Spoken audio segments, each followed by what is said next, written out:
Gentlemen, we are officially live backstage. I have Andrew from Hermits Path Astrology. He specializes in running transits. He has a couple services that he's getting ready to put together for everybody to go ahead and see. We are officially streaming live on YouTube, Instagram, Facebook. So I want to say thank you all of y'all that are here. Thank you for the people in anticipation. Today we're talking the Mars in Aquarius conjunction with Pluto, which is happening pretty much like, I think, Valentine's Day. If not that one, Venus, I think it's happening the 19th. So Andrew will be giving us a little bit of this forecast. You can expect all 12 zodiac signs to kind of get a little bit of a transit update and insight. I'm going to get ready to bring him forward on the front screen. But before I do, I want to say one more time, make sure you go ahead, check his Instagram out. All right. Once you see him, you'll know if he's your flavor. That said, I also want to give you the last little introduction to say thumbs the hell up and give you this presentation, which we only released once so far. And this is the second one, so enjoy it.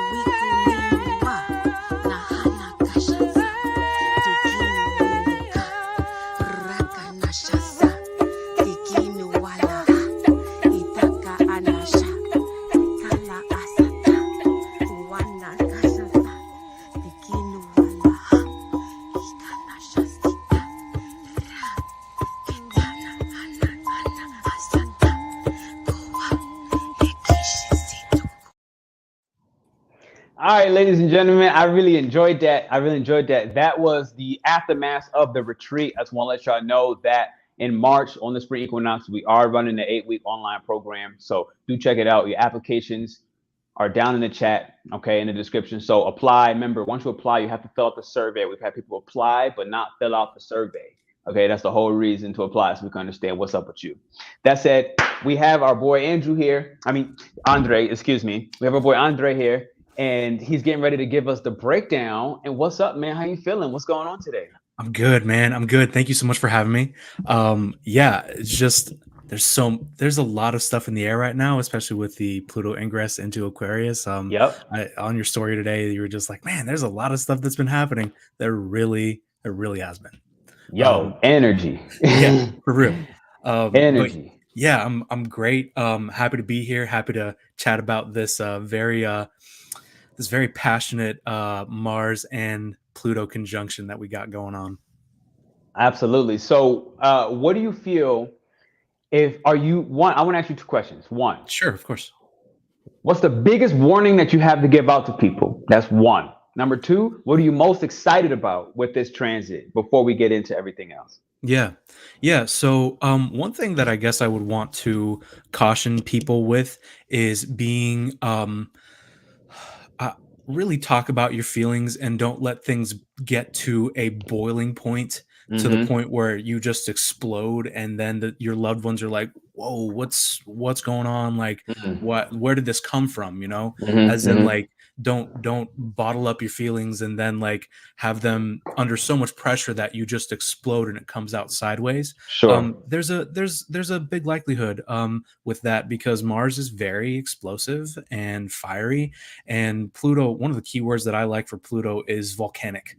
So they both just have this ability to really from the very deepest depths bring something up and just really push it outward for everyone to see. So I would advise against, letting your or if you do have bottled up feelings, try to find a constructive way to analyze them or process them, or maybe find a Mars way to do it, like put on some loud music or like some like heavy metal or like rap or whatever you like, something that gets you, something that's hard and like gets you moving, play a sport or something like that. But yeah, I would just really be cognizant of the likelihood of just exploding.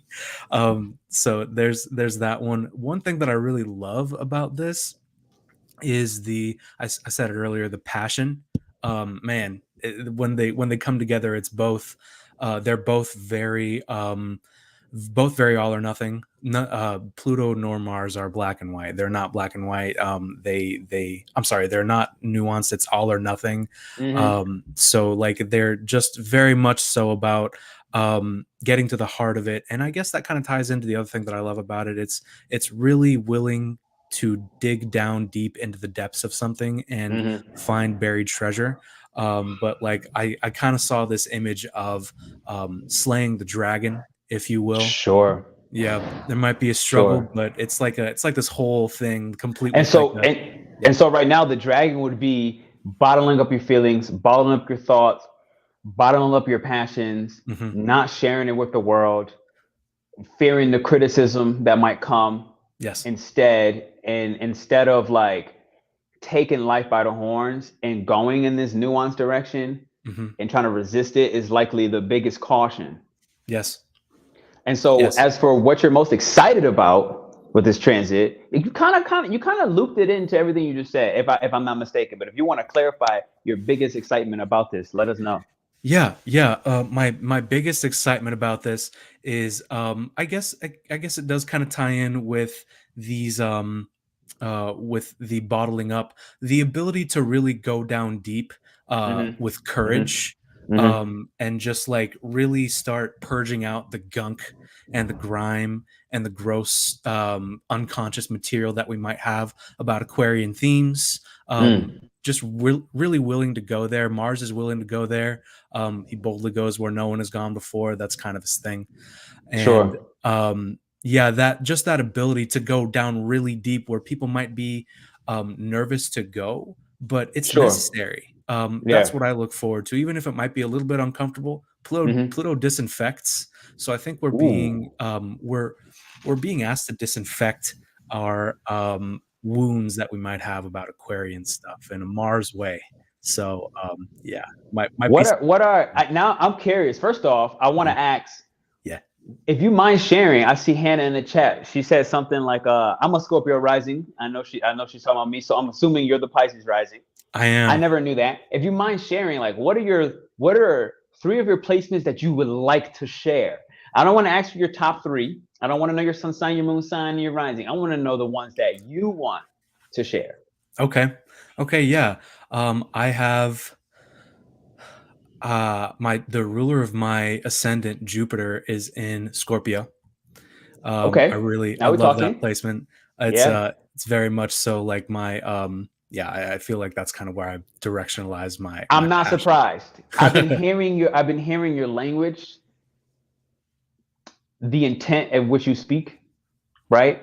Mhm. You definitely have an energy where you speak from experiential wisdom. I felt Thank that, you. like experiential wisdom. Like you could tell very early that you don't just say the words deep, intense, depth because they're key words Right. rather than you've experienced them. So the Jupiter and Scorpio, that I feel that. I felt that 1,000%. Give him a thumbs up in the chat, ladies and gentlemen, for that because my boys out here, I'm loving it already. I'm feeling like we're gonna already be doing more collabs. I'm like, Yeah.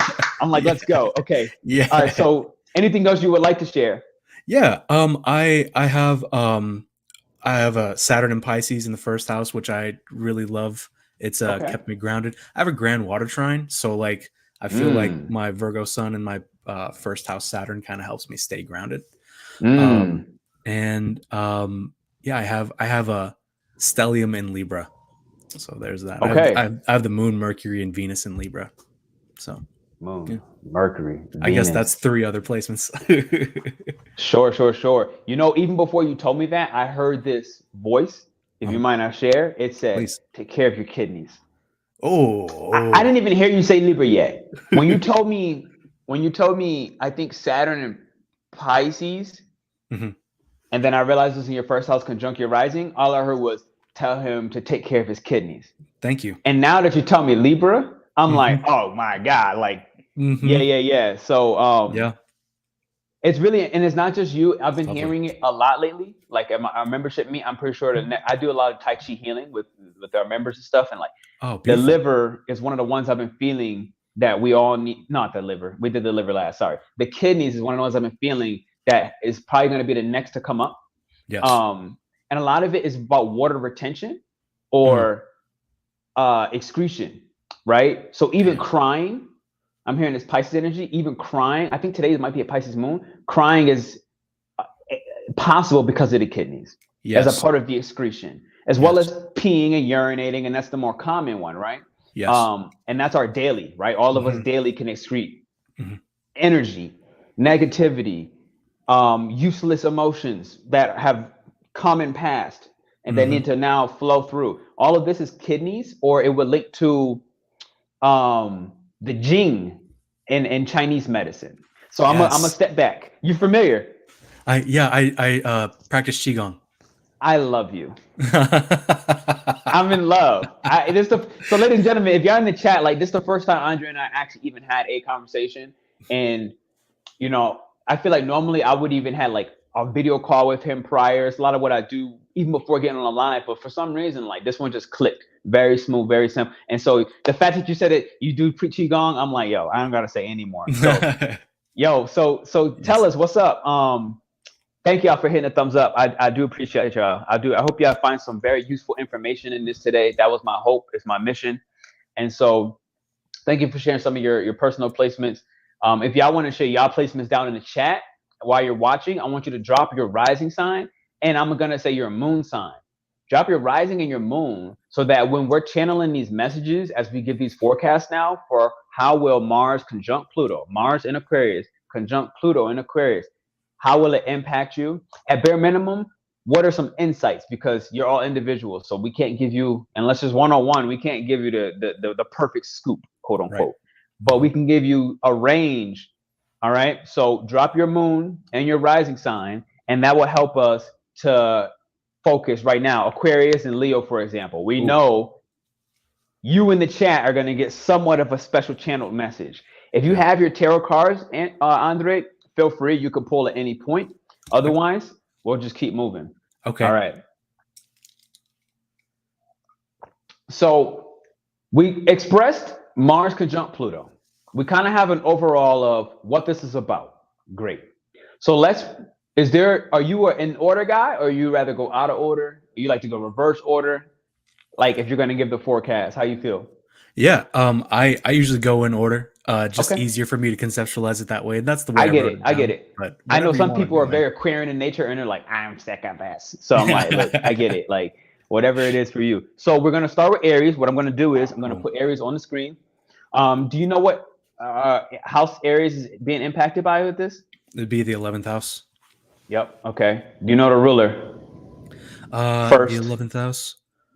Uh, yeah. I So mean, first for Mars for sure, and uh-huh. then I don't know the other eighth, first and eighth for Mars.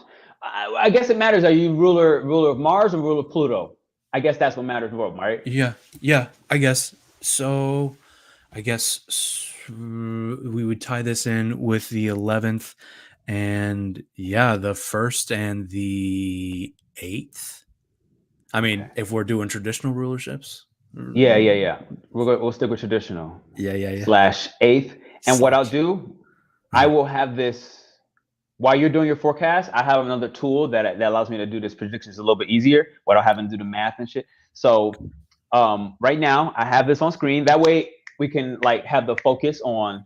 Okay, we know we're talking Aries 11th house, ruler of first, ruler of the eighth for now. So this, when everybody watching for the Aries, whether you have an Aries moon or Aries rising, this is what you want to look for. And I'm gonna Andre give this, and Andre, don't worry, I'll take care of the rest of the technical pieces, and you don't have to focus on that. Thanks, my guy. Appreciate you. All right. Yeah. So, oh, there goes the pen. So, Aries rising.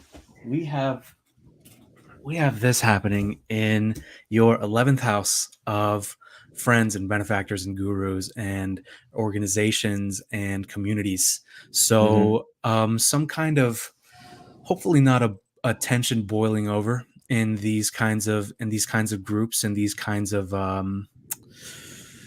congregations. I like to think of them as an ashram as well, some kind of um, gathering of like-minded people where you are able to pursue your goals. And this might have to be tied in with who you are as a person expressing themselves in Mm-hmm. this collective, in this group, and also your unconscious fears of doing so, your unconscious entanglements that you might have, the debts that you might be owed, eighth house's debts that were owed, um, scorpionic debts that you might be owed, of passion and depth and death, decay, and rebirth. Those kinds of, it seems like someone, being an Aries rising, I'm sure you've had a lot of things going on in that realm, but it seems that you either owe a debt or are owed a debt of depth, of that sort of just really digging down deep in there. And you might be able to find that in a context of community. And the 11th house is the joy of Jupiter. So it's the house of good spirit in Hellenistic astrology. So it's very much so a fortunate house. I hope that you find blessings in philosophical and Gnostic insight. Gnosis, not necessarily Gnostic insight, unless you practice Gnosticism. Like, go for that, I guess. But just philosophical and spiritual depth and insight. But having to address those, how you show up as a person in that way, and also how you are, what kinds of unconscious fears you may be bringing into that, and also shedding light on those unconscious fears by participating in that group dynamic, and thus finding your eighth house expression. I feel like you have to find the eighth house first before you can actually express it, because it's not configured to the ascendant in any way. It's an inversion to the ascendant, unless you count Antisha, which is a secret quote unquote aspect. But yeah, it's an inversion to the first house, so you really have to shine a light on that. You have to shine the light of your awareness on that, and then integrate that. So yeah, that is going to come up in that suggests that this is going to come up in the way of disinfection of how we view and express power and anger and advocacy and courage. I see this transit as a fire being lit in the depths of the soul, and the desire to forge forward despite opposition that you might receive. So you might kind of been deterred from joining this organization or this group, but keep forward, Aries rising. We love you. You'll do great. It's going to be a very transformative time for everyone for sure. Nah, as an Aries, I do have an Aries stellium, so look at us cool. on our opposite attracts, right? Yeah, right. I can fully. I had half attention in because I was writing down the Taurus transits for the next one, Sure. but I did hear some really key points, and I would say, like, as an Aries, what I can contribute is I've been having a very consistent call on my little angel rings saying community, community, community, community, community. It's been on repeat too. And it's been soft, it's been quiet, it's also been very gentle. It's been saying community. It's also been saying focus on more breath work. So that's another call I've been getting very clearly. It's like focus on more breath work. So if I think 11th house or Aquarius is the circulatory system, right? It is linked part to the lungs. And our lungs does what in our brain? Gives it oxygen, right? Yes. So that's Aries is the head. And so I'm getting more community, more breathing. And what you said about the eighth house, it's been a lot. Like, I've been having to take more time to pause, rest. And when I feel procrastination, even on something I want to do, to just respect that my body needs the time to process events, battles, wars going on in my own psychological health or imbalance. Yes. That have not been processed, that I don't want to. I don't want to say can't. I don't want to just push forward like a cardinal energy, rather than kind of sit a little bit and allow the heaviness of these battles to process. And my body felt more alive today when I allowed that yesterday, for example. Wow. All right. So that's what I have for Aries to kind of add on to them. I want to say thank you, Andre. That was really beautiful. I wrote down Taurus right here, running through the 10th house. Okay, Taurus. 1916 is our time on that. 1916, 10th house Taurus. You see Mars running your 7th and your 12th and your 7th, and Pluto's running your 7th. So what you got for us? Yeah. So 12th and 7th transits. Oh, man. So this is taking place in your, where is it? Taurus rising, the 10th house. So, career, praxis, how you appear in the public eye. Praxis is just practice. It's action, how you act in the outward eye, as opposed to your roots, as opposed to what's private for you. So this hopefully the tensions that you've likely been experiencing at work with this ingress of Pluto into your 10th house, and all the conjunctions that you're about to get with all these planets coming in. You already had the Mercury Pluto conjunction there, so maybe some communication or some news that you got that was pretty transformative, or some information that you might not be sure is reliable, might even be a little manipulative or deceitful. But with the Mars conjuncting Pluto, and with Mars conjuncting Pluto in your 10th house, again, this need to address the pressure that is built up in your career life, in the way that you are renowned, recognized, that your reputation is being acknowledged, and that really has to do with the dynamic of, um, to put it lightly, self-undoing from the 12th house. I like to say self-undoing because self-sabotage makes it sound like it's That is our always fault. bad, right? Right, Like, exactly. Like it's yeah, our fault all the time. And it's like sure. sometimes we don't, again, the 12th house is not configured to the ascendant. So we don't see the stuff going on in the 12th house. We have to find it first. And Sure.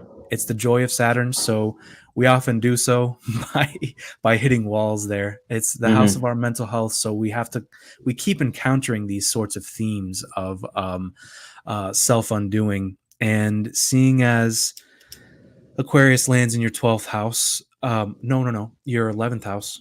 Right? No. Yeah, it's on screen. It's on screen too. Oh, It's your your 12th and 7th. 12th and 7th. My bad. Yeah.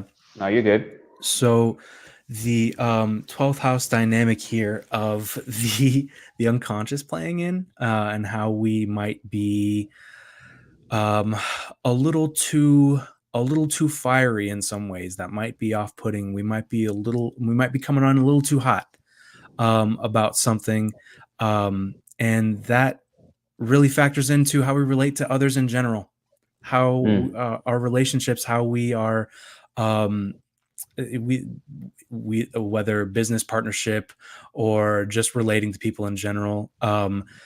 Yeah, that tension might have to do with how you are unconsciously self-undoing yourself in ways of relationships, and that might be affecting your career. So, or it could also have to do with, another 12th house signification is hidden enemies. Sure. So, hidden enemies coming up, and just like sort of and that's if you have any enemies. Obviously not everyone has enemies. I'm sure a lot of you are very wonderful people, but there's other people out there that don't, that are kind of selfish, and that don't have your best interest in mind. So those kinds of people might come out of the woodwork and try to dissuade you. But yeah, look for those themes in your house of self-unconscious, of your mental health. You really have to focus on meditation and contemplation. And I like isolation for the 12th house. It's not a bad thing to be isolated. We need to be alone. We need to have time to really process things. And yeah, it's that 12th house transit is the 12th house can be many things. It's a place of isolation, and I learned this from Austin Coppock. It can either be a hospital, it can be a prison, or it can be a monastery. And Sure. you think about, you are alone in that room, and you think about what you've done. You think about what's gotten you to this point, and what do we make the 12th house for ourselves? So hopefully we can retreat, go on a little internal retreat, and think about how we might be undoing ourselves in ways of relationships and Taurus risings, and hopefully that will break through in your career, and put you in, transform the way that you are approaching your career path, and your in general, your praxis, how you act in the physical world. What do you think, man? Sure. Yeah. So when I hear Taurus, the key thing that I'm hearing a lot with that 12th house is most times the hidden enemy is the self. That Oh, was yeah. that was one time. That was one thing that I heard, right? And so when I think the self, Yeah. we're talking now Uranus and Taurus, Jupiter and Taurus, two places that it's not necessarily the most comfortable, right? Like other signs are Right. happier in these planets, and Taurus is still fixated in its own nature. It still has Hmm. its comfort foods, right? It still have its comfort needs. It still has its own modalities for escapism. Sex being a huge one, right? Hedonistic pleasures Oh, being yeah. massive on, is this your particular hidden enemy? Is it food, right? Mm. Is it sex? Is it just the comfort of your luxurious home or the items? Like, is it art, right? Are you escaping your career by spending too much time doing your pleasures, right? Hmm. Even if it's art, even if it's taking care of your plants, it's like your career is also asking for a little force in Oh. a new direction from the centropedic. I think I forget centrifugal is when it's isolated inside, and then cardinal is trying to move away from the center. So Hmm. Taurus, you have your fixed center. This energy in the 10th house wants you to push forward away from that center so you can implement those same pleasures into your entire life system. Is how I kind of see 10th house a lot of times. So are you your own hidden enemy? And if you're seeing enemies in the open market, are they just a reflection in that 7th house projection? And this is Oh. kind of, again, another question that you can answer for yourself, Taurus. It's just something for you to reflect on. But other than Mhm. that, I feel like everything else he said was slap dab on point. I really appreciated it. Yeah, yeah, I love the hidden enemy being the self, and Yeah, the hidden enemy being like yeah, our unconscious attachments and stuff. yeah. That is, Because oh, think about the 12th okay, house, right? Like you can't yeah, see, it's blind. And then one day the first house just opens and oh, sunrise. And it's like, oh, snap, it was me. And then that's when we try to like regress sometimes back into the 12th house. And when we put what we see, we then regress, we put it back in the 12th. And now we're like, nah, yes, that's not me. That's not me. yeah, And yeah, that's when I think the Mars has to reflect the seventh now through other people in your relationship. So what seems like an open enemy of somebody hating you on your pleasures, it's like they're not really hating your pleasures. You are starting to look at how these pleasures have become your own enemy in the market, wow, aka not allowing yourself to get out into the market because you've created so many comforts. You've created so much stability and methods, and your life honestly is stable. mm-hmm, It does work, mm-hmm, but that's nothing to do with the 10th house of vocation, right? The 10th house of, well, what is your part in humanity to get people to break free from the rules and regulations the way you found a breakthrough? mm-hmm, Where you found your certain comforts. Can you create that comfort as an inspiration for others? mm-hmm, So that's kind of how I see, like Leo has an unconscious frequency of Taurus, and that's mm-hmm. how it's like, can you inspire others to live a life of harmony in the way you've created through your structures, through your modalities, but by breaking those structures to share those structures. So Oh, that's what I'm kind of feeling. Some of that wow, was just intuitive, some of that was astrological, and it's a little mix of everything in the middle. that was lovely. I I love that. appreciate it. So Yeah. we at 2820, and we have Gemini. So you can also see it on screen. Gemini is Hmm. transiting the ninth house. Hmm. The ruler is the 11th and the 6th, and Pluto's ruling your 6th at 2820. So what you got for us? Man, so Gemini rising. And the ninth house, I love the ninth house. It's a great house. It is about our spirituality. It is about how we connect to the divine, how we conceptualize the divine. And Gemini rising, um, Aquarius landing in your ninth house, you have a very scientific way of looking at spirituality. Not devoid of life necessarily. That can be an issue with an air sign rising if you're a little too detached. But you might see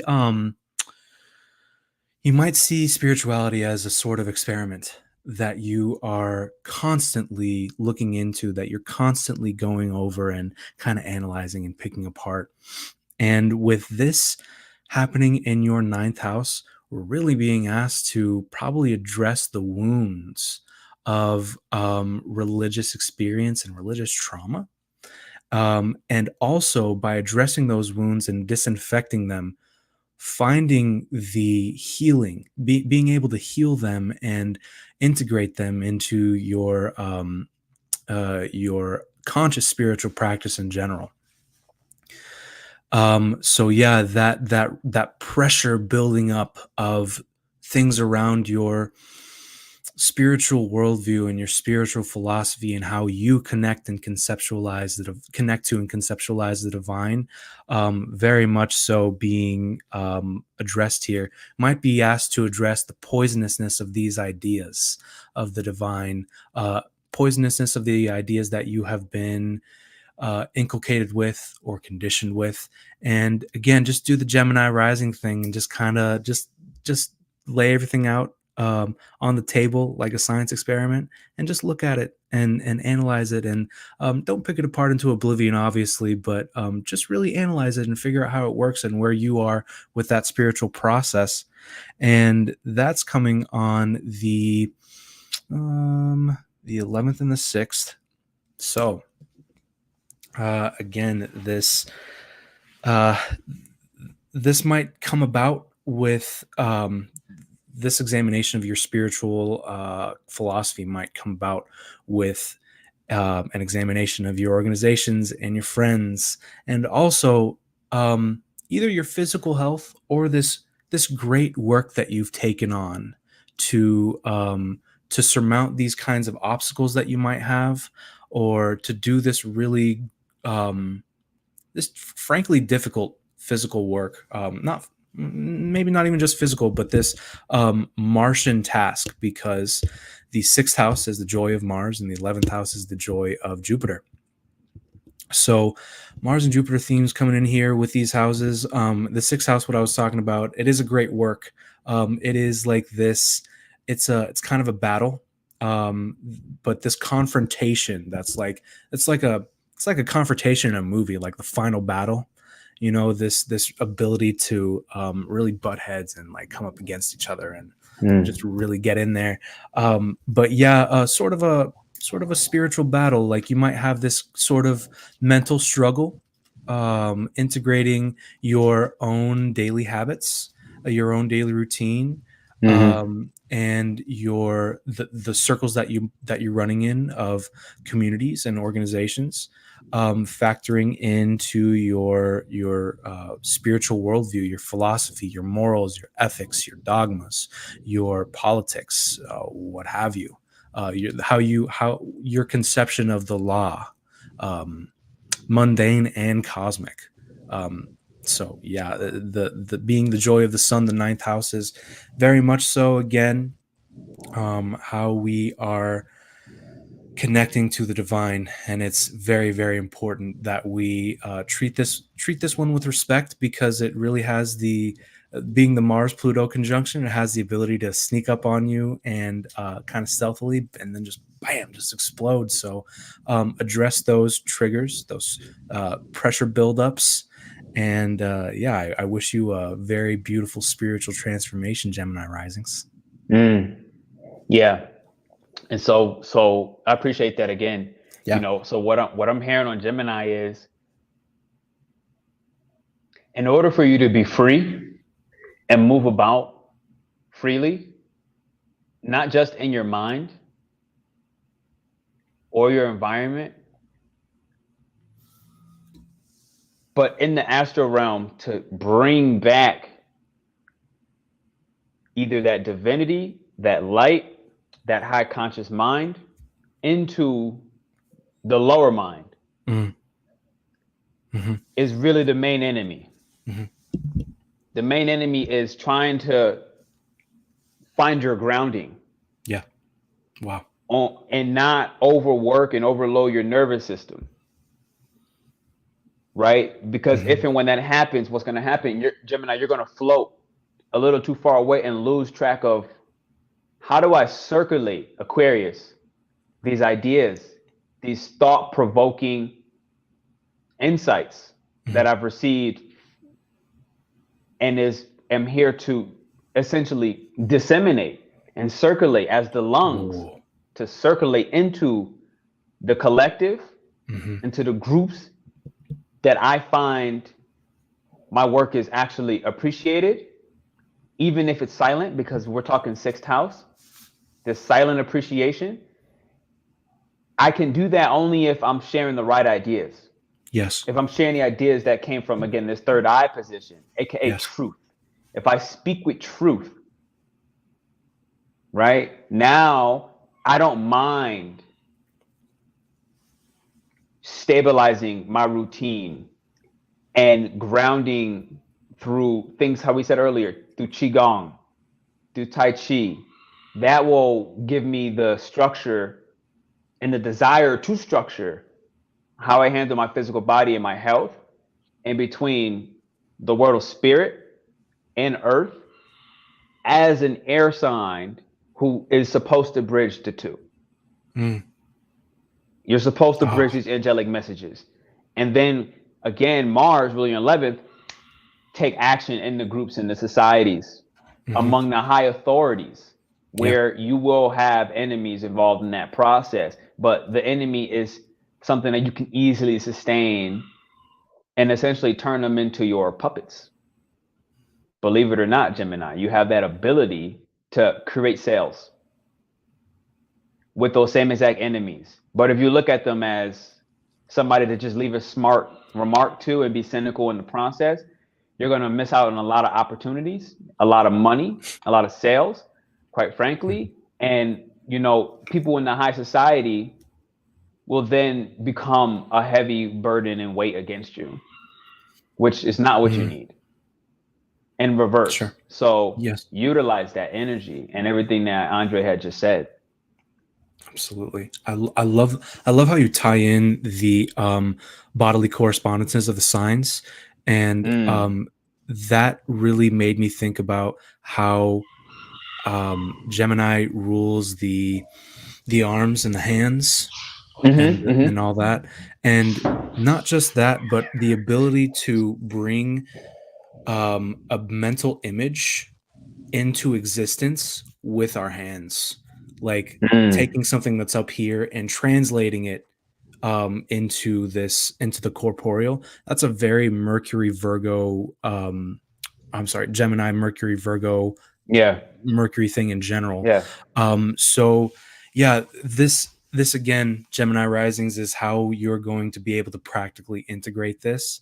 And you might be being asked to narrow down some choices or some variety that you have about about these kinds of themes, the 11th and 6th house themes, and then it's kind of coming to a boiling point in your worldview and your spiritual worldview. So yeah. No, 1,000%. I wanted to take a moment to say, everybody hit the thumbs up and the likes button if you're enjoying these reports. This is one of my favorites so far with Andre. I want to say thank you for your insights. I really feel like we have a very beautiful flow that works well together. I would like to give a moment to say shout out to the Murphy Show, one of our members here. Okay, thank you for being a member. I am Scorpio Queen. Again, thank you for being one of the members here on YouTube. That said, Andre kind of brought up a good point about the Gemini and Virgo being able to, bring, I don't know how you said it because you worded it so beautifully. So I don't even know if I should try, but you said the corporal, able to bring the corporal something. I don't know what you said. Yeah, using taking an incorporeal image and then making it corporeal with your hands. That's a very Mercury thing to do. So I didn't know that was what was happening, but if you all are interested, remember, we're running the Astro Economy memberships, and we're teaching and showing you Tai Chi healing and Qigong, and we're using the body parts of the astrologies, right? Gemini, the lungs, the liver, whoever, what they correlate to, the spleen. These all carry emotions that don't get processed. And if you're interested in combining astrology with medicine, I didn't know how he worded it, but it's a part of my own placements, how my Gemini and my Virgo is set up. And it's something I'm able to teach, and I enjoy it. So do take the moment to check it out, because I heard Tawanda earlier say, like, she's having, I don't know what she said. She said something like, boom, I feel like I'm all over the place. Married to a Leo, and I am a Leo. Do you have any advice during this time? Well, one, listen to the Leo, which is coming up very soon. Yes, so that's one step. As so you don't know the time you were born, there are ways you can do your birth chart rectification, and we can figure that out. So That's a whole different story. But again, I want to take a moment to let Andre breathe, let him collect his thoughts. We're going to come back after this short break with Cancer. And so enjoy this. And I want to say I thank you all for being here in 3, 2. That's not what I want. Boom.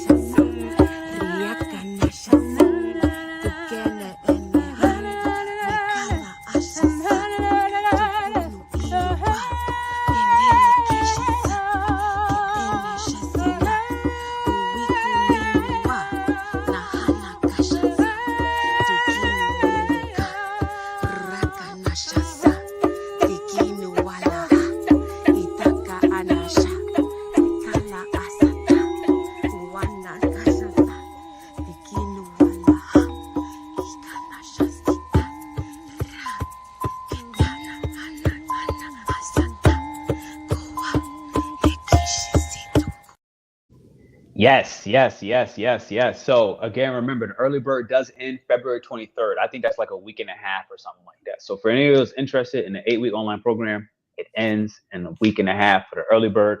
Shout out to everybody who helped create the music. One of you are in the chat who came to the retreat. So shout out to you there. We had Jamie. I don't think she's in here right now, but she was doing the light language. You might have heard her speaking light language over the top. So these are real people who came to the retreat. I'm playing the drums. My other partner who's running the retreat with us, she was singing. You had the xylophones. So it kind of brings me back to what Andre said. I'm gonna have to like talk to you about that later. Like the corporeal, I don't even know exactly what he said. It was like it's next level out of my sophistication realm. So that said, do take the time if you're interested, apply, and we're gonna get into the Cancer forecast, which I have on screen, and it is Cancer transiting the 8th house. The ruler of Mars is your 10th and your 5th, and Pluto is ruling your 5th.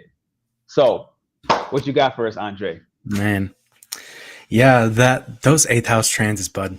They are something. That Cancer risings. I feel like you are being asked to your fears and your entanglements and your enmeshments and your debts and your inheritances, not just monetary inheritances, but karmic inheritances, are kind of coming to a head right now. They're kind of boiling up, and they're making this weird zit pimple thing that might need to be popped and disinfected. And that is by way of this Mars Pluto conjunction in an airy air sign, Aquarius in your 8th. Yeah, fears around communication, fears around expressing yourself, fears around expressing your mind and your thoughts and your opinions and speaking your mind and socializing in general might be kind of coming up to a head. And I hope that you find a way to heal that. I hope that you find catharsis in that, because examining our fears is oftentimes not very comfortable. But I don't like to pull punches. It's I want to say, in these dark houses that aren't configured to the ascendant, my friends, we need darkness to appreciate light, and we also need light to appreciate darkness.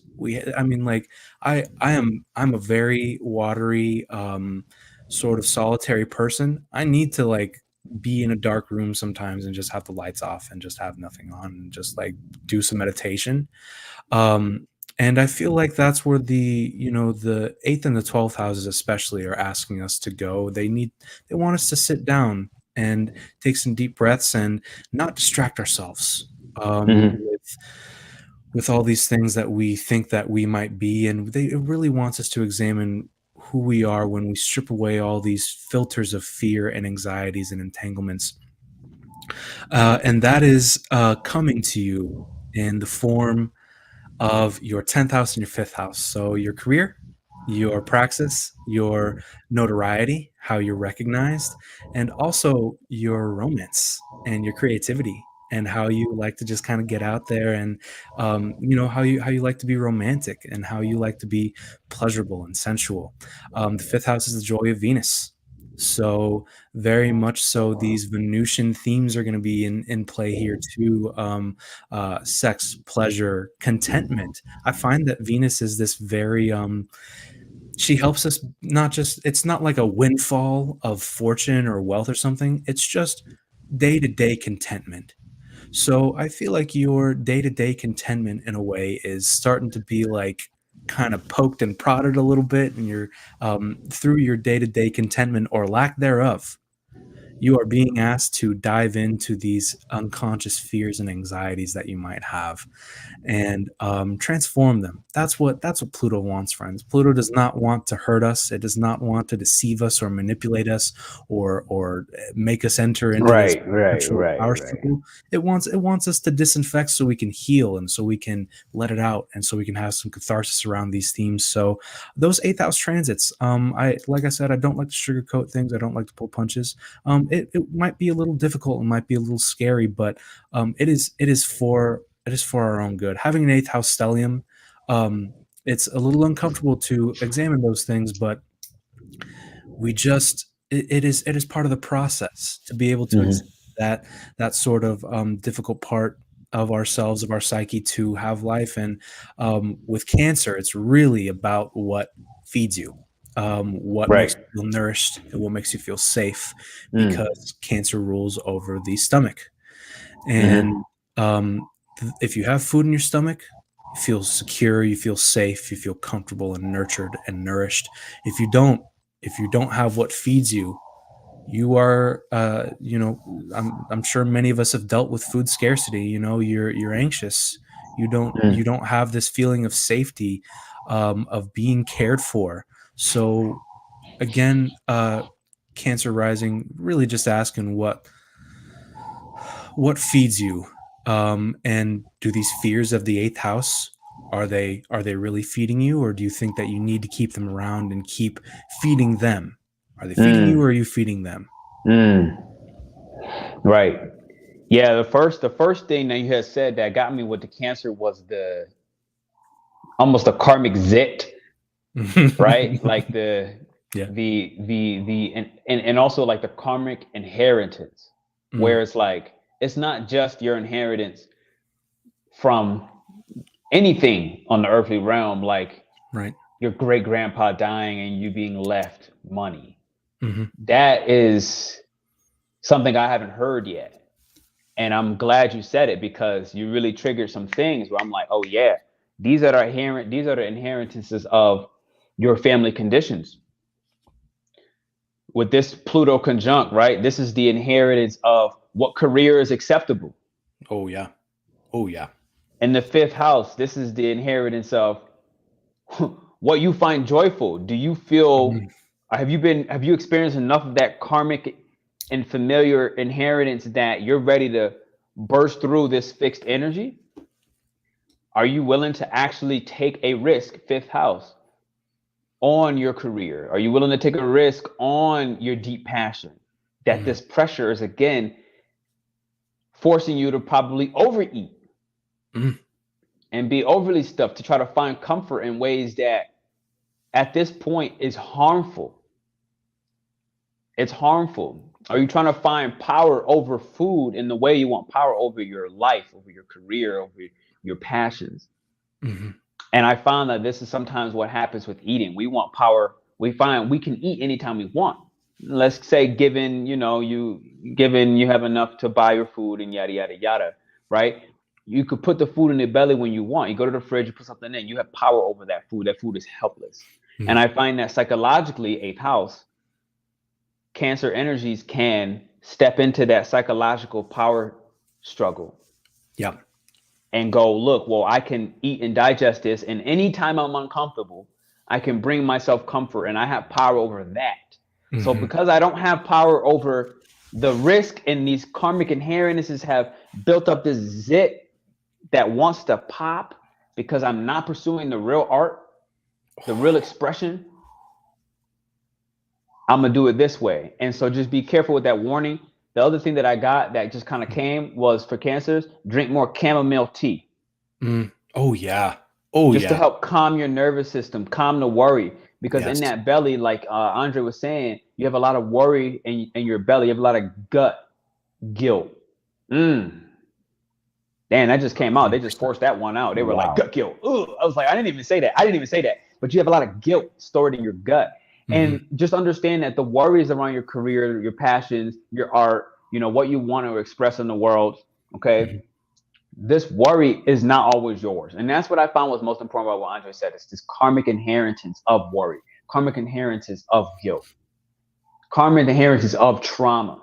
Yes. Right? Like you could be suffering from family incest and you had nothing to do with that. In this lifetime, you were not molested. In this lifetime, you were not touched inappropriately by any family member. But you may inherit that and feel guilty for that. And Yes. basically find ways to kind of self-punish if you don't check it, whether self-punishing through overeating, Yeah. right? Self-punishment through, and you can kind of go through the list, right? Through not expressing your emotions. That's a huge one. Trying to reserve, because Cancer likes to retain. It retains water. So Yes. it's powerful water. It's cardinal water. It can have a storm of tears coming out. It can have a storm of, emotions bursting out. But if you don't, with this conjunction, Mars and Pluto, if you don't find healthy outlets for that, then this can be a crime of passion. In its worst case scenarios, right? This could be a crime of passion. This can be you and your lover, and in any intimate relationship you have, feeling like your trust has been betrayed. And it's like, is it your trust, or is it the karmic inheritance of mistrust, where all the women in your family don't trust men because great auntie, Jane has a debt. So, that was major. Like, I don't know why I feel like I had to like speak on that one, because that just opened a can of worms. Thank you. Yeah. And I love the 12th and 8th house, those kinds of houses that aren't configured. They get, Cancer controls the stomach and Virgo controls the intestines. There's a difference there for sure. They're both very, very different. That's why Virgo rules the gut brain, whereas Cancer is more like instinctual. Yeah. I like that gut brain analysis and like clarity versus the instinct. And for Murph, what I will also say, if I look at it also from like Chinese medicine, worry and anxiety is stored in the intestines and the stomach. They store in both, and the gallbladder. To be honest, even more. And that whole area is the lower dantian, either way. Exactly. So I'm sorry, I didn't mean to cut you off. No. That's important. That's important because that really is important. Just think about it. They're all so close to each other, right? You got the pancreas here in the bottom left. You have the stomach here. You have the liver here, right? It's like, but in the small intestines is kind of wrapped around the stomach. So yes, the small intestines is Virgo, but they're literally touching. Yeah. And they work together. So remember, we have to excrete things and the minerals and the vitamins through the small intestines, yes, but the gastric juices from the stomach is what helps that to break down. So they don't separate. So from an anatomy standpoint, when we look at the basics, yes, Cancer stomach, Virgo small intestines, but they work together. Your whole body works together, right? So that's a good point, though. Thanks for that clarity. So Andre, what are you feeling? I'm just curious. Are you feeling, before we move to Leo, that this is a part 2, that we bust a whole separate video and keep this one smaller on this forecast and finish the other forecast on part 2 to keep it digestible? I think that might be for the best, because we're about to just move to Leo, and we both seem to have had a lot to say about everything, which I think is beautiful. But like, I don't mind about doing the part 2. We just have to discuss the times for sure. No, for sure, because we still got days to this conjunction. I'm enjoying the energy shared, in all sincerity. I feel like it'll be digestible. Maybe we can do Leo. Or would you rather save it? Because if we did Leo, they might get cut off a little bit. They might have because I feel like the way it's been going, it might get cut off. It might be a rushed message. I would say we could just I guess for the sake of keeping it equal, I guess we could do up to Virgo. I would say up to Virgo. Okay. And then we can do the other 6 later. I respect it. So Cool. so we're gonna catch. We have Miko in the chat. Miko was in here. She was like, he or she, I don't know. I'm sorry, I don't know what Miko, what you identify as. But Miko was like, no, no, no, no, no, no, no. She's like, Virgo rising, Virgo rising, Virgo rising. She did that Yeah. Pisces thing. Bring the Virgo. Okay, Yeah. so here we go. So perfect. I have Leo right here at 5502. Okay, 5502. We have Leo transiting in the seventh house. We have Mars ruling the ninth and the fourth, and Pluto ruling the fourth. Okay. Yeah. Man, seventh house transits, bud. Yeah, that's the transits to the angles in general. They are very loud. They're loudspeakers of the chart. Of course, Murphy. Yeah, it's very much about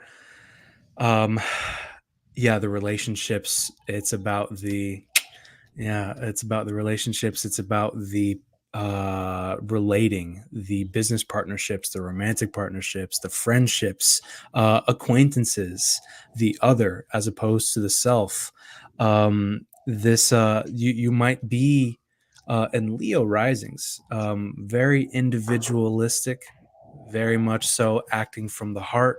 That's what Leo rules the heart, rules the spine too, right? Or is that in general? Or is that correct? Leo has part of it. I know the spleen is another one. Oh, okay. Wow. All The right. heart, the spleen, and kind of like upper back, but kind of more like latimus dorsi area. It's more specific rather than like upper back in the back. Okay. Gotcha. Okay. Yeah, I usually attribute it to the heart. Vedius Valens also says that the sun rules the nerves in general. Whereas like the Yeah, nerves like activating, whereas like Aquarius might be the electrical impulses shooting through our nerves sure. to make that Well, because distinction there. no, it's right on point, right? So Mhm. think the heart sends electrical pulses. Oh yeah. So Oh that's yeah. why it runs the nerve. So even like the fire element back in traditional Chinese medicine, it runs the nervous system as well.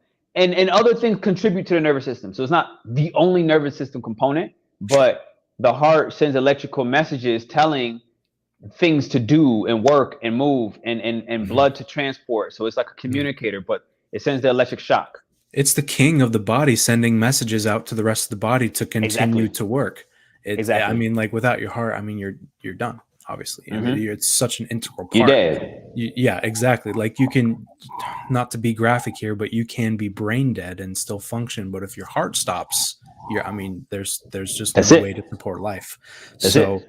yeah, and the Leo and the Sun rule authority figures, and the King, the magnanimous authority figure. So, Leo, that's what you are. You are the king. You're the queen, and you are probably being asked to address these wounds that you might have in relating to others in general. Mhm. And I'm married a Leo moon, so I have so much love for Leos. And in saying that, I don't mean to be like, oh, Leo has no idea how to deal with other people, because there's just no way that you can't not deal with other people.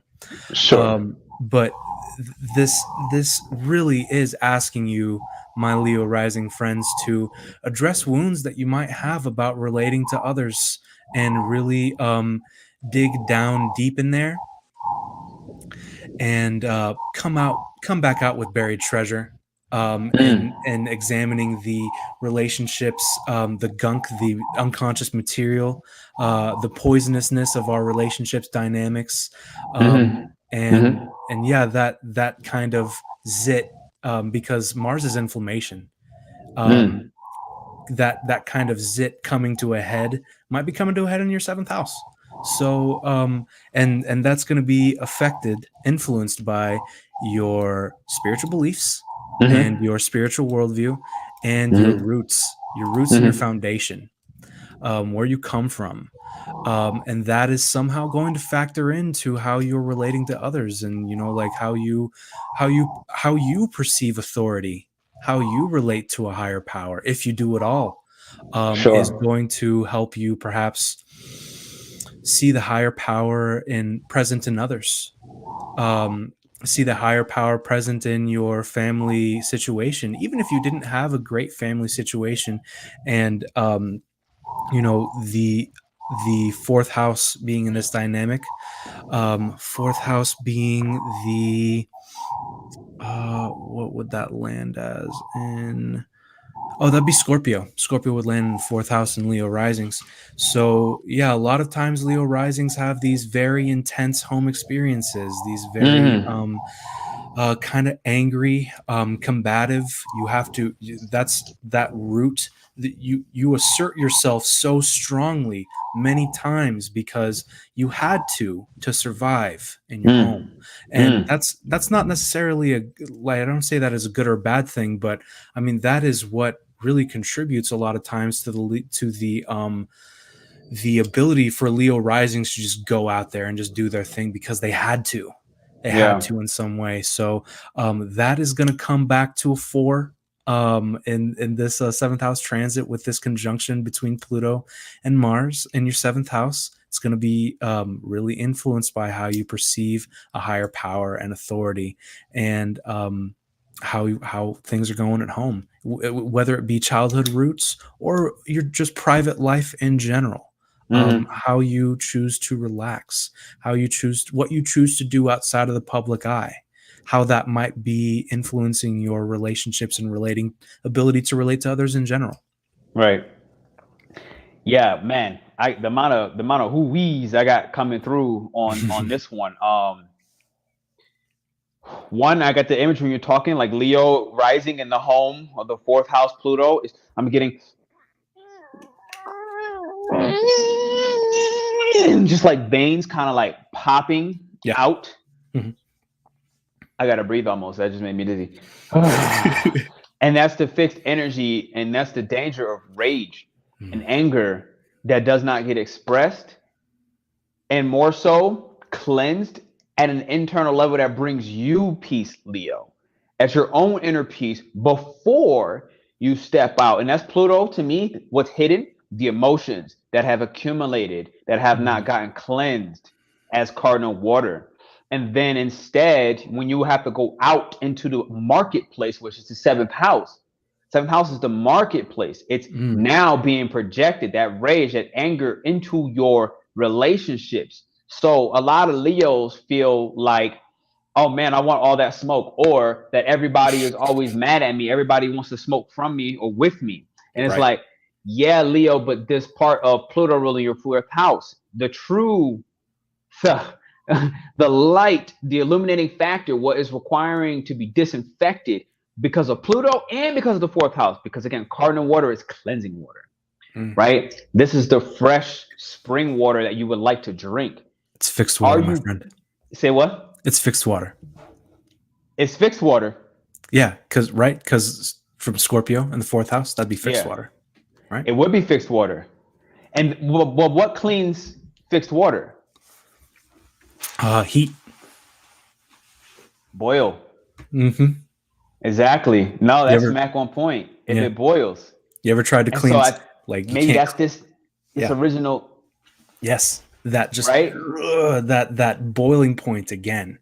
Like if you ever try to and even so, to your point, water in general cleanses and heals, but just kind of the way that they go about doing so is different. It's you ever had to like clean a stain out of something and you just can't for some reason, like no amount of cleaning products work Yes. or Yes. chemicals or whatever. And like I've told my I told my mom, like, "Ama, I talking to her in Spanish, like, I don't know what to do with this stain, like it's not coming out." And she's like, "Just Yeah. try hot water first and then try it." Lo and behold, you pour hot water on that, it comes right out, and No, then it all you have to worked. do is just wipe everything else away. So I it's did the same thing, I swear to God. yeah, yeah, it's just very much so that the ability to heal of hot water, and not necessarily, it doesn't have to be scalding hot water, because we all love taking a hot bath now and again. It's very cleansing, it's very ritualistic. um but yeah, that boiling water, whoo baby. And also that I think ice also has to do with Scorpio. That Yes. that need to, you are building something. Mm-hmm. Scorpio energy, you really see something that you've worked hard to build, and Mm-hmm. then the inevitability of it dissolving before your Mm. eyes. This ice sculpture, this beautiful swan that you've worked hard to chip away at and chisel at, it Mm-hmm. cannot. There's just no possible way that it can be around forever unless you have a specific freezer that you put it in. You're just going to stick it in the freezer for the rest of its life? No, it has to. It has to melt. And And that's what Scorpios try to do that. yeah, They and do that try that preservation. they attach, they clamp on with the pincers, man, and Yeah, they yeah, keep that yeah. in there. I can admit And to this as a Scorpio rising. mm, We try to preserve that thing. But you hmm made a really good point. Mars the planet can freeze. The freezing temperatures on Mars is next level, hmm but it also can get very hot. yes, It's the next levels of extreme where it would melt all that frozen. yeah, and my conceptualization of Mars ruling, of all planets having a masculine and feminine temple, Mars being the feminine temple here, Mm-hmm. Mars's feminine temple, I should say, being accentuated here in Scorpio. Mm. Like that is the coldness and the just the dejection that you feel when witnessing loss in real time with your very eyes, is very difficult sometimes. Like you don't want to see that, so we try our very best to preserve it, but that detachment and that letting go is is is a scorpionic lesson if there ever was one, man. Let Sure. Unclamp the pincers and let go. um Sure. I so saw somebody in the chat say, I can't let go of anything. I'm like, yes, you can. Yes, you can. I will say though, the element metal I learned recently is one of the things that can't let go, Oh yeah. Okay. and it can't let go. Like hmm metal as an element, it can't let go. And I recently learned this through mm like the Chinese zodiac. The mm metal element cannot.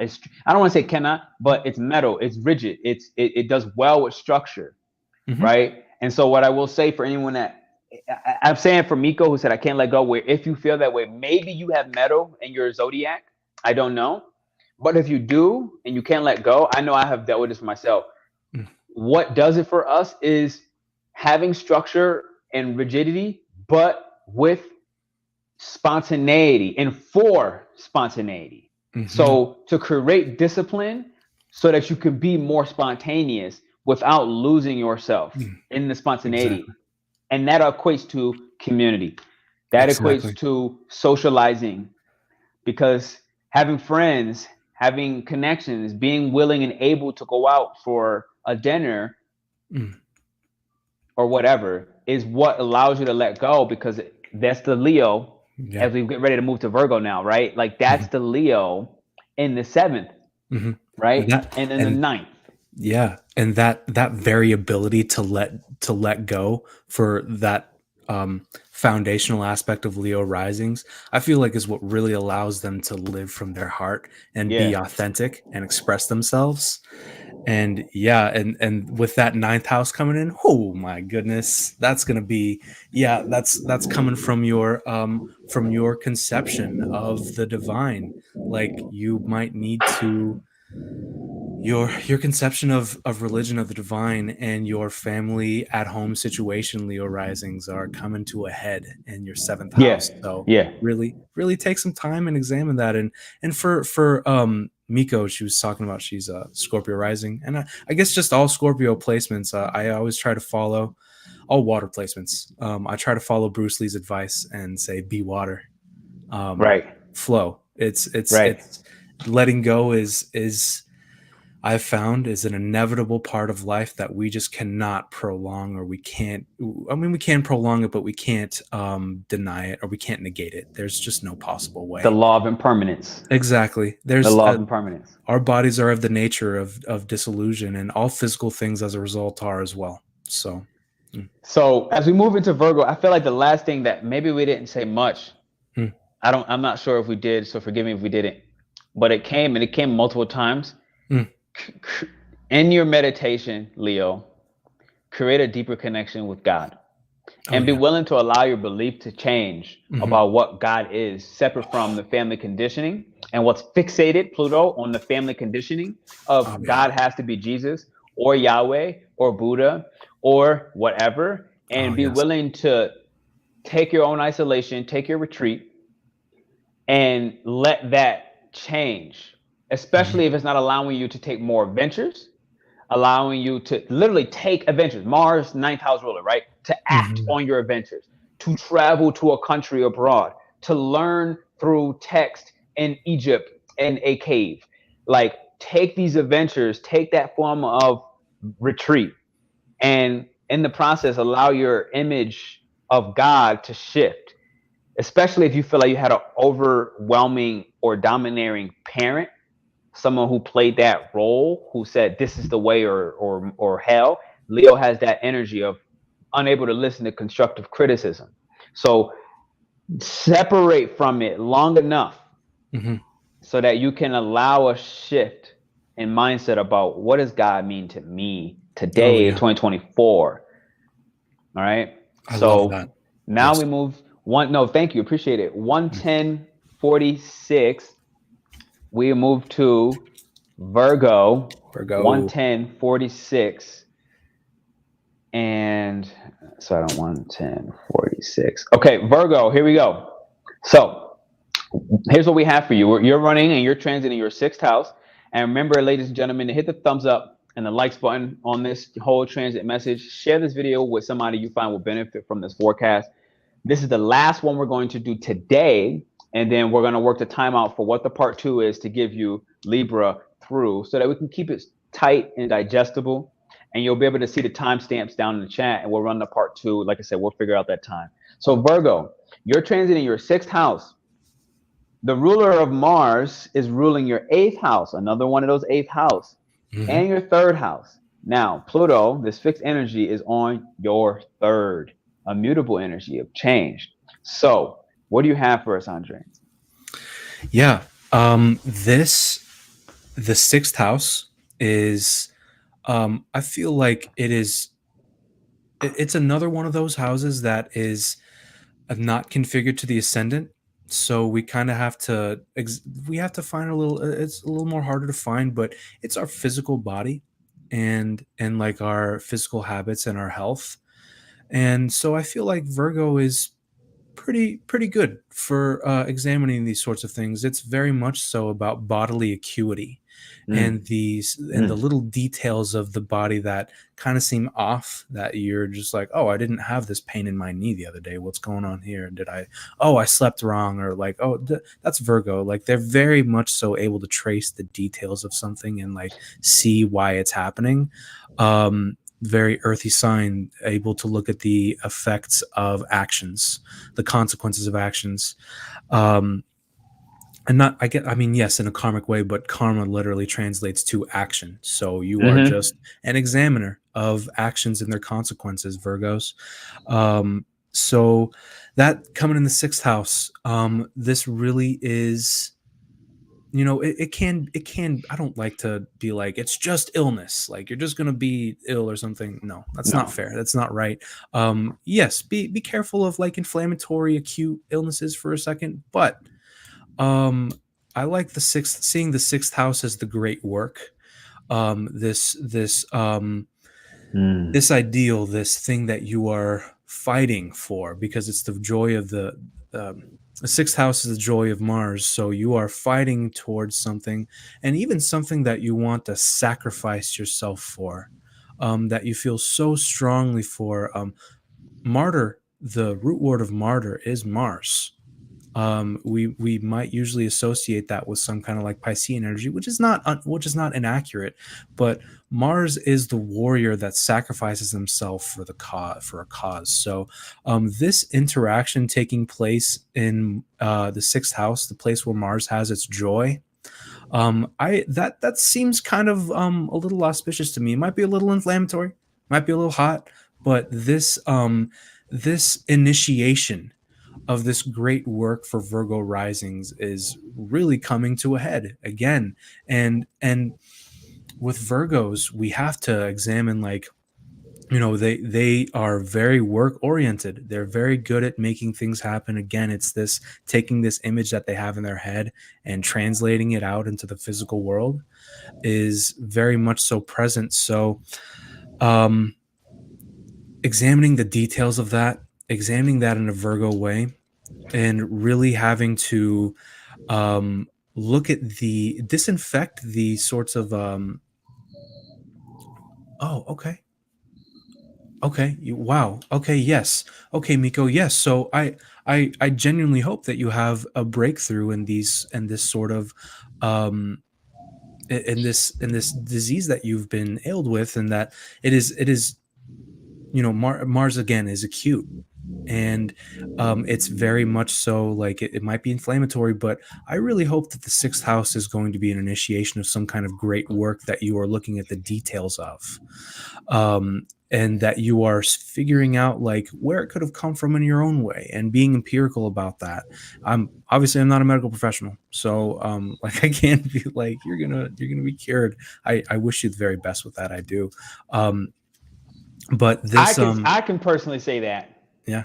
Okay. I'm gonna say that out loud. Okay. And I've been crucified for this before as a Mm, medical professional, which I'm not a mm, part of. But I'm going. I don't. Because what Andre's saying is very. It is safe. And I'm not saying that in a bad way. It is safe, and I'm happy he said that for himself. And I just want to say as well as simultaneously that no, flat out, we can cure this. Period. Not only can we, but I know how. And I don't even know the ailment, but just the simplicity of understanding medicine. mm, It's just something that I understand very, very mhm, well. And so, mhm. I mean, if I just showed you screenshots, which is not possible on here, I can show you the proof, like healed many things that are incurable. And Mm, there and people have been completely condemned for saying such things. Dr. Sebi, one of the major ones. I yeah. myself, when I was in the medical profession, I'm no Mhm. longer in it. And it's And like because I could not say things like cure. They made me say, quote unquote, made me say manage. And I'm like, mm, yeah, but no, we can cure this. Why would we tell the people manage? So I refuse to not. I just had to like my the Aries in me is like I will refuse to let you believe that. I will speak the truth. I don't care what the cost is. We can cure it. But okay, go mhm. ahead. I'm always on the middle ground. Like I appreciate that, and the fire is Nah, very much so. Like I love that. I love that. yeah, Um, and that's what I'm saying. Like, for you, like, you stay where you feel comfortable with, right? mm, Like that's important. That's why I'm gonna say, like, I'm not speaking for Andre, but I'm speaking for myself. That I'm telling you, in our membership, that's exactly what we're doing. mm, This information wow. may be lost in Western culture or never really implemented, which is a different story. But people in the West do use this, and it's Yep. why they don't announce that it's possible. Hmm. But I lived in the East for years, and I Wow. learned this medicine that is real. Chronic illness does not exist. Nothing is chronic. The same way he said that blah blah blah is impermanent, chronic illness is impermanent. It cannot last forever. It can, but you just won't live long enough for it to make itself go away sometimes. Mm, That's the difference. We don't yeah. live long enough for it to just make itself go away, especially if we believe here that it's supposed to stay forever. That's a whole Wow. different story, Hmm. right? So this is Virgo Pisces, right?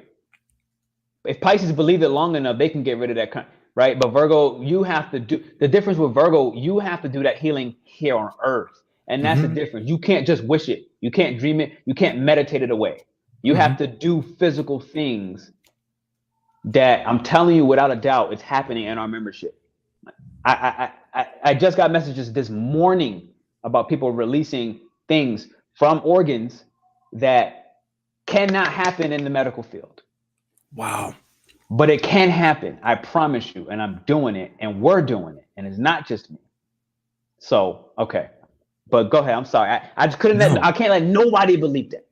I can never let nobody believe that. And Thank you. I've been crucified my whole life for this, but I refuse.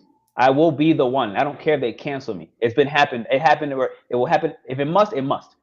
but I refuse. You cannot believe that, Miko. Okay, go ahead. I'm sorry. I'm sorry. No. Aries tangent. Like I'm just No, like, don't be sorry. No, dude. No, it was great. No, it was great. Please don't be sorry. I appreciate that. But yeah, so this sixth house, and man, it really is a great work that you undertake. Oh, hey, Jasmina. um, this great work that you're undertaking is this need to break through and boldly go where no one has gone before. And yes, you know, I don't like to be the one that's like, you know, chronic illnesses, blah blah blah. Like I'm not really a believer in the and how Western medicine is treating symptoms instead of finding cures for things. bruh. Oh, let me stop real quick. No, you right on point. Yo, you know, I'm living in Mexico, and you're Mexican, Yeah. so I know you know enough. Like, it's not the same. The things you have to get prescriptions for, I can go outside, take 2 steps. I swear to God, there's a pharmacy right across the street, 2 steps outside my house, and I can go get things that I don't get, that people are like hooked on in the States. Yep.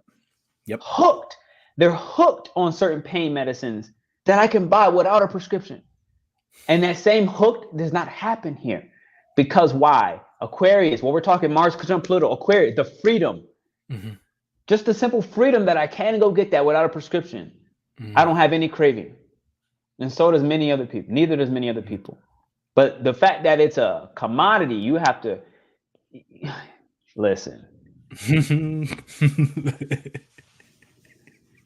Listen. Yeah. There's a reason why I don't live in the States. I know very clearly I do not survive there. They don't want me in that mother lover. I'll cause hell every day.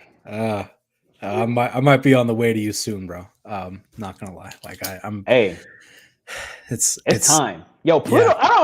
I don't understand why people don't understand that Pluto blows up. I think point in the U.S. I think it's like over Wisconsin. I don't know. Do you know where? Pluto. No, I don't know Pluto and Capricorn specifically. Pluto's return in the U.S. I think it was around the middle in Wisconsin. Thank God it wasn't on one of the coasts, because that would be a whole other level. But I think point is like Wisconsin, Kansas, something in this little mid-east area. And it's like that aftermath. We got one more retrograde into Capricorn right around then. Right? Like we got the glimpses. Yeah. We got the glimpses. I seen people arguing outside today, and I'm just looking at it like, ooh, they don't know Mars is conjunct Pluto coming. I literally was just saying it like they don't understand. They don't know Mercury already conjunct in Pluto. And I'm looking at these people argue, and the guy's like, he's saying it in Spanish too. He's like, lo mismo cosa todos los días. Like es la misma. He's like yelling at this guy who's always outside. He's like, every freaking day. Every day it's the same thing with you. And I've been noticing this very consistent. And like I told you earlier, I live in this little market area, and it's like a little baby mafia.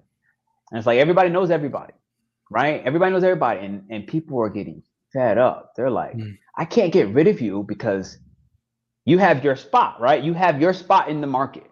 So I can't get rid of you. You own this spot. You have the credentials, whatever. But I'm sick of it. Whatever it is. I'm so sick of it. I'm so sick. And I've been watching that tension rise. And all I thought to myself was, I'm staying inside for the next couple of days. Like I literally was like, I'm staying inside the crib, bro. No group events. Oh yeah. And like that daily sort of thing, that every day it's the same thing. That is such a sixth house theme. That's sixth house. Yeah. Wow. And thank you for sharing that. And like that's sixth house. So we just Virgo risings, we got the sixth house. It's coming to a head where you just have to look at your daily habits and how they might be contributing to a certain situation and how you're taking on your great work. This is going to be prompted from your 8th house and your 3rd house. So we got the 8th house again. I need to say something about the 8th house that I haven't been able to say. So like when we go and find our 8th house and 12th house planets, those planets that are in houses that are not configured to the ascendant, 2nd and 6th as well, we often come back out with the ability to see in darkness. So especially the 8th and the 12th house, we come back with this very nuanced psychological ability to read beneath the surface of things, and to look at fears, and to look at insecurities, and to look at inheritances that we might not be able to understand, but that what is the word that I'm trying to look for? That adventure in the 8th house, that quest in the 8th house, is really making us, really helping us hone and sharpen our psychological skills in ways that we don't see things, uh, in ways that we don't readily see with our eyes. So that 8th house and that 12th house and those sorts of houses there, they really help us. Once we kind of have to face the scary stuff in them, they help us come back out with an ability to see in darkness and see with an inner eye, as opposed with just like the outer physical eyes. So that being said, that 8th house dynamic of those fears and those insecurities and those entanglements and those debts and those enmeshments, that debt that you might be owed of encouragement, of passion, of that willpower, or that you might owe someone else, of those Aries themes as well, will be contributing to this. And also your 3rd house of your everyday environment, especially the mind. That is your most near everyday environment. It's the joy of the moon, so it's the joy of the goddess, but like how we are receiving and then transmitting information, how we are taking it in and then putting it back out. The moon very much so has to do with that back and forth as well, because it's the quickest planet in our solar system. So she is constantly taking in the influences of all these planets and then going around and then delivering them as a message. So that ready environment, that ready mental environment, and the news transmissions, messages, communications, things that we might be receiving from that 3rd house too, also are making it come to a head. Some conversations you might have been having or overheard in your everyday sort of like commute or environment, that makes you think like, man, I really have to look at my 6th house habits. Man, I really have to look at my 8th house insecurities, or like your 8th house insecurities, where you might be afraid, are making you be like, man, I really have to look at my 6th house, like daily habits and my struggles, and like what obstacles I might need to surmount, what great work I need to initiate, because somehow that 8th house might be holding us back. So I would say talk it out. Virgos are great at talking, even though they're air signs, they're ruled by Mercury. So find a way to talk it out, find a way to examine it, and discern, because that's what the intestines do. They are the discerners of the body. They allow you to assimilate nutrients and keep them, and they also solidify waste. They take out what is not necessary. They pick apart what is fruitful and constructive, and then they cut out. Well, they don't cut out, but they just kind of take what's not necessary and they move it to the side, because that's the kidney's job and Scorpio's job to kind of like start moving it out. But Virgo is very much so about the taking all the stuff that has just been digested in the stomach of Cancer, and in the spleen, and just kind of assimilating it and being like, okay, what's this? Oh, this is good. Okay, we're going to take this. We're going to put this in here. Oh, this is not really constructive. All right, I want to take it. I want to move it over here. So that discernment, for you Virgo risings, is going to be very prevalent in this dynamic of the 6th house, 8th house, 3rd house deal going. Yeah. But just really the ability, your ability to discern is being asked to come back up again, Virgo risings. So yeah, don't be afraid of that 8th house influence either. It's very necessary. So, yeah. Yeah, my bad. Bathroom break. Oh, you're good, bro. You're good. You're fine. I'll keep talking. And then, yeah, the third house is kind of. I heard an astrologer that I respect, Alex Amorosi, say that it was like a junk drawer, affectionately referred to as a junk drawer of astrology. So, it's not just a junk drawer. It is sometimes things that are hard for us to see. It's our mental environment. So our necessity to really differentiate in that mental environment and find what needs to be transmitted and communicated, and where we might have some sorts of unconscious attachments and some maybe some blind spots there too, because again, the third house is the joy of the moon. So it is, whereas the ninth house, the house that it opposes, is asking us to, like, look at how we see the divine, like, out there. I think the third house is asking us to remember how we see the divine in our everyday experience, in our communications, and in our attitudes. So Thank you for holding it down. sure, man. I was like tapping over here. I drank so much water today. You're fine. No worries. Yeah. Honestly, everything he just said was pretty much smack on. I know Virgo, when I do the timestamps, I'm gonna have to do like a 2-part to Virgo, because we had the random health tangent in the middle. But I feel like everything he said is smack on, right? Like, Virgo, what I felt, the only thing that I wanted to kind of like elaborate was when he spoke about the nutrients getting processed, right? So it's like, that's a constant daily practice, right? Yes. And one of the things that's important, Virgo, for you to understand, that some of these days will be tougher than others, and some will be easier, simply for the fact that it's not dying until it hits Scorpio or the 8th house. It's not coming to a full death. And so some days you're not going to digest as well as the day prior or the day after. Some days you're going to have a day where you're going to digest your experiences, your thoughts, okay, as well as the foods or the nutrients. So what thoughts were productive? What thoughts were destructive? What thoughts were healing? What thoughts, right? So everything to do with the mind, right? Mm-hmm.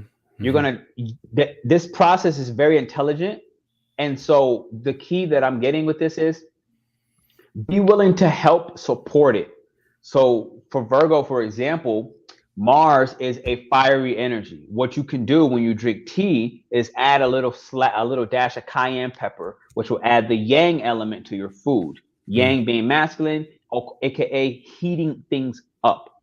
So it'll allow you to then take, especially if you're constipated, it'll allow you to take that, add heat, and it'll open up and vasodilate your blood a little bit so that you can pass through I think Miko says she's having difficulty letting things go, for example. That yang will help you heat up the insides so that you can let go of difficult experiences, right? That didn't want to dine. The last and only other part I wanted to kind of add to Virgo was like, Leo is the ego. Virgo is where the mastery of that profession happens, right? It becomes perfect, quote unquote, through constant and daily processing of what's good, what's bad. You bad, go here. You good, go here. And just, again, intelligently organizing in ways that third house is bringing and collecting more and more and more information. A little reading here, a little research there, a little bit of conversation from that random person, a little bit of that. Okay, Virgo was like, bam, bam, bam, bam, bam. Useful, not useful. Put it here, store it, archive to the front of the line. And so my point is, Virgo becomes like the master of that egoic expression of Leo, which is why humility is most important with that Virgo energy, even more so, personal opinion, than Leo, right? Because Leo needs to be that bright, loud, out there, bold, because it's trying to break away from the family prior in Cancer. Virgo is not at that same level. Virgo is like, now I have reached fame, and now how do I create humility with that fame and polish myself in a sense, right? And so with all that being said, Virgo, the mind can benefit from the gut. and I think Murphy has said it earlier. Clean your gut, Virgo. Keep your gut clean as possible so that you can have positive thoughts, and positive thoughts will create a more harmonious crown chakra type vibe and energy within your soul to be able to transmute and heal the inhealable, right? But again, that's a physical thing you had to do. Let's say add cayenne pepper to your tea. You had to physically do that as a form of medicine to cleanse out blah blah blah to get there. So when Virgo is doing healing, remember, you have to keep healing from the physical world. You have to master the physical world. It doesn't matter how great you are in Pisces realm, in the second dimension or dream space or astral realms. That is beneficial to know about, but you have to take that and implement it on Earth. Because if you don't, that's when the mind is going to then be overworked, overwhelmed, and you're going to require more rest. So something very simple could be more rest. When your body is aching and it's telling you to rest. When you're procrastinating on it, it's telling you to rest. And that will allow you to process the stuck emotions. And then when you're ready, Mars will move you. Like Mars will move you, and you have time. Every day is every day. You know what I'm saying? Like every day, everything is a lot. You're running the cosmos, but on Earth. So don't forget, you're dealing with a lot always. So allow that time to process. Yes. Yeah. And like, just really quick, I just wanted to say about this, the fact that this is taking place in Aquarius in general is like wherever, just as like a quick little reference point, everyone, wherever this Aquarius, this Mars Pluto conjunction Aquarius is landing in your chart, we might be being asked to disinfect lofty ideals about what we have about that house.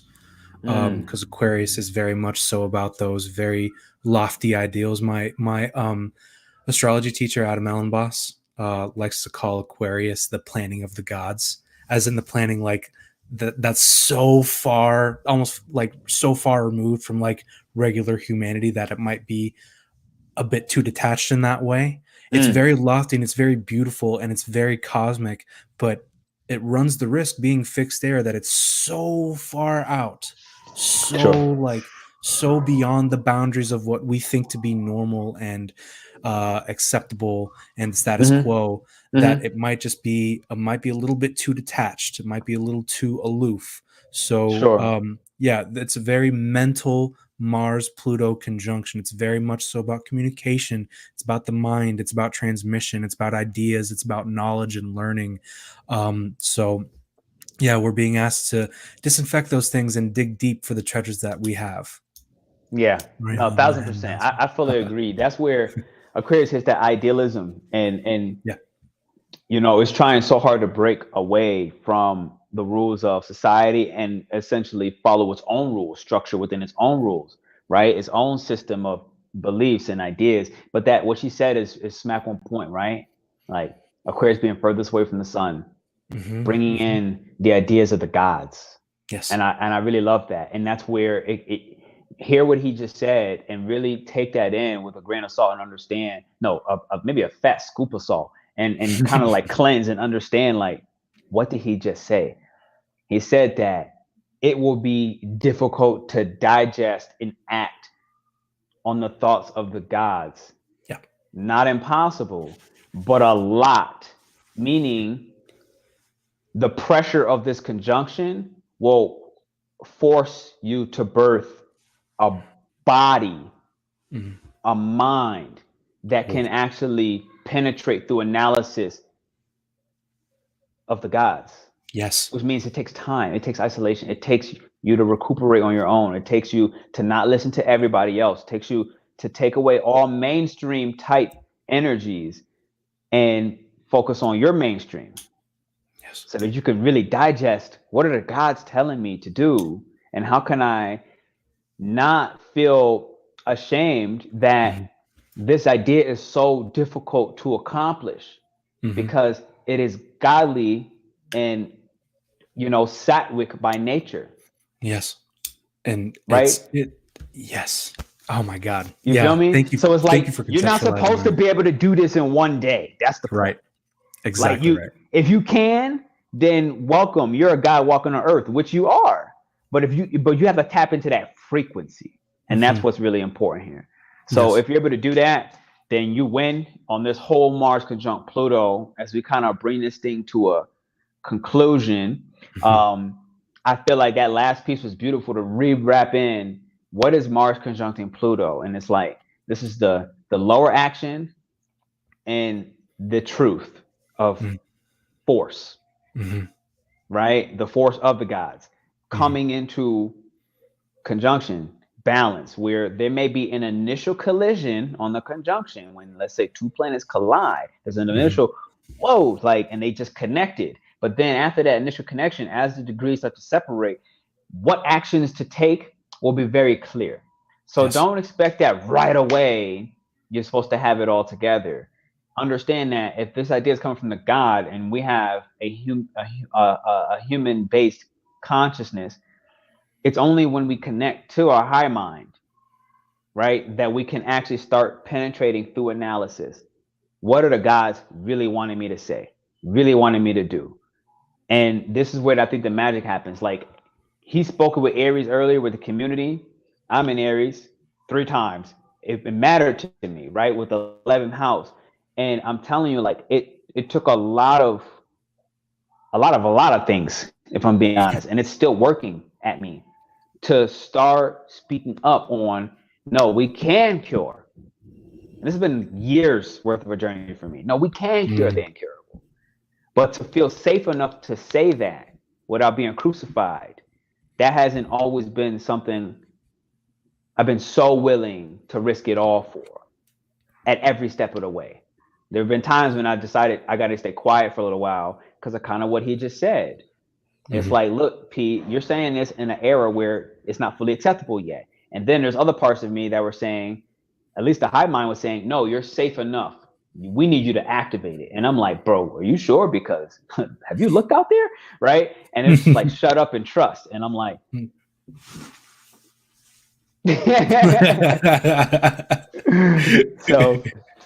so Andre, I want to say thank you for your time. Ladies and gentlemen, hit the thumbs up and the likes button if you made it this far. I really appreciate you. You won't see us again. Andre, if you have any closing messages, now is a good time to say it. Yeah, really, guys, just Aquarius is asking us what it means to be human and what it means to have a mind and to use the mind. So really be focusing on that during this Mars-Pluto conjunction, what it means to have the ability to have these very lofty ideals as humans. That's our birthright. What does it mean to have that, and really dive deep down in there? Don't be afraid, because Mars is going to be with you. You have the sword of Mars with you and the torch of Mars to light the way. So Godspeed. That's what I have to say. Absolutely. I appreciate y'all. Check out his channel on Instagram, hermits.path.astrology, Hermits Path Astrology. And we'll be seeing more from him soon. We'll likely plan out the next half of Libra going to Pisces. Enjoy this final boom boom. Check out and fill out the applications. Join our memberships if you're looking to do this healing on a regular basis. We're doing this at least twice a month. At least twice a month, one of our organs, if not more, are being healed. Period. All right, enjoy this. We'll see y'all soon. That said, Andre, I'll catch you back screen.